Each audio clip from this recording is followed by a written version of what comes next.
رات میں اللہ تبارک و تعالیٰ نے تراویح کی نماز رکھ دی. تراویح کی نماز رکھ دی اس طرح کے 20 رکعتیں ہر رات ہر مسلمان کے لیے سنت قرار دی. 20 رکعتیں. اور 20 رکعتوں کے معنی کیا ہیں؟ 40 سجدے.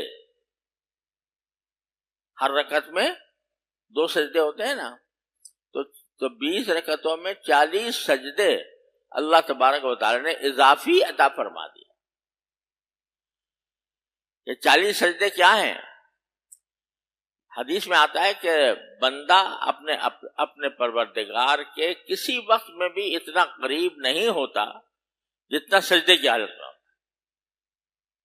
بلکہ یہ بھی تاکید فرمائی ایک حدیث میں رسول کریم صلی اللہ علیہ وسلم نے کہ بندہ اپنے پروردگار سے کسی بھی حالت میں اتنا قریب نہیں ہوتا جتنا سجدے کی حالت میں ہوتا ہے.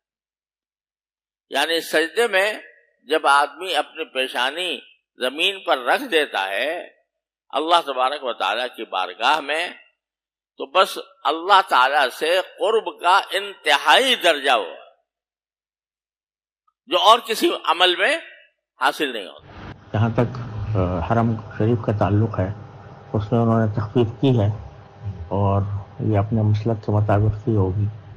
تو میں نے اس کے بارے میں کچھ توجہ بھی دلائی تھی وہاں کے امام صاحب کو, لیکن ان کا مسلک یہ ہے کہ 10 بھی ہو سکتی ہیں, تو اس لیے انہوں نے اس کو اختیار کیا ہے.